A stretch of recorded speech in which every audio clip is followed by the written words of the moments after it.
Hi guys. So ఈరోజు మనం cauliflower పకోడీని చూద్దాము. కాలీఫ్లవర్ ఇలా బాయిల్ చేసుకోవాలి విత్ సాల్ట్ అండ్ టర్మరిక్.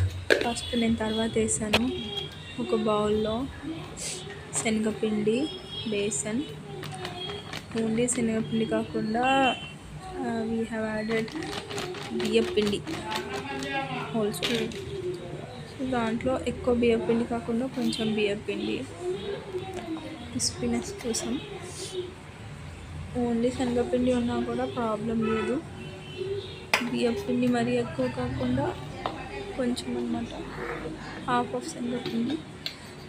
తర్వాత చిల్లీ పౌడర్, కారం మీకు నచ్చినంత వేసుకోవచ్చు. నేను కొంచెం వేసాను.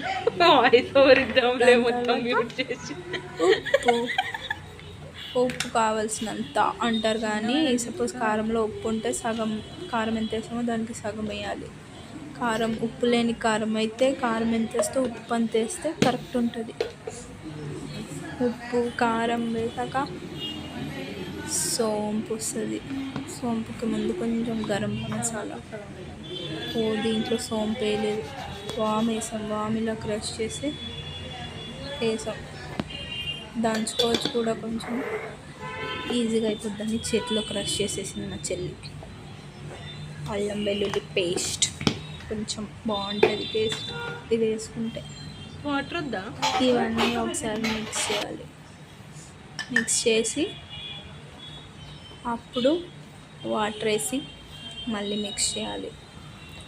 వాటర్ వేసి మిక్స్ చేసేటప్పుడు కన్సిస్టెన్సీ ఎలా ఉండాలంటే జారుడుగా ఉండాలి. కలుపుతూ ఉంటే తెలుస్తుంది. మరీ ఎక్కువ వేసి దోశ పిండిలా కాకుండా కొంచెం చిక్కగా పకోడీ పిండిలా. సో ఈ పకోడీ పిండిలోనే ఆలుగడ్డ స్లైసెస్ వేస్తే ఆలు బజ్జీ అవుతుంది, టొమాటో స్లైసెస్ వేస్తే టొమాటో బజ్జీ అవుతుంది, ఎగ్ కట్ చేసేస్తే ఎగ్ బజ్జీ అవుతుంది.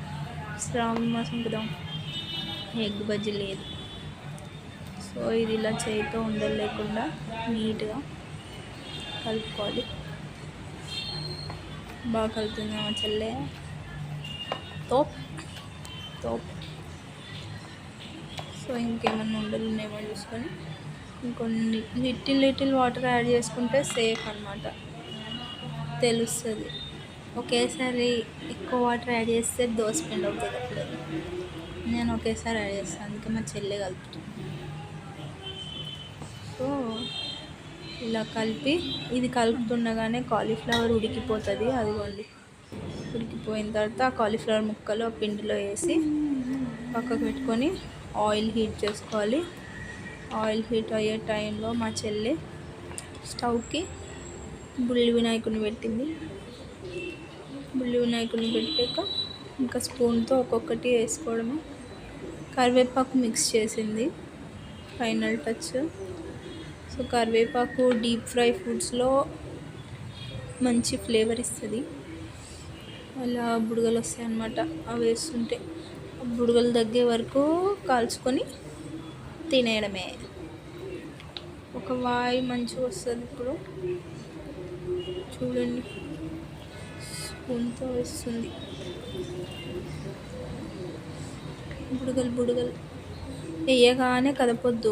ఆయిల్ వేడెక్కాక మీడియం ఫ్లేమ్లో పెట్టుకొని వేస్తే మంచిగా కాలుతాయి. సో కొంతసేపు అయ్యాక వాటిని కదిపి తిప్పి కలిసి మెల్లేసి కలిపి కుమ్మేసి అన్నట్టు కాలుస్తుంది. బాగా ఎర్రగా అయ్యాక మొత్తం టిష్యూ వేసిన ప్లేట్లకు తీసుకొని తినడమే. అంతే గాయ్స్. బాగా కాలుతున్నాయి కదా, బబుల్స్ కొంచెం వస్తున్నాయి. బబుల్స్ పోవాలి. వెళ్ళిపోండి బబుల్స్. రెడిష్ బ్రౌన్ అయినాయి. ఓకే, బబుల్స్ ఆల్మోస్ట్ తగ్గిపోయినాయి. ఆల్రెడీ నేను కొన్ని మెక్కేసాను. ఈ సెకండ్ రౌండ్ ఆఫ్ వాయి.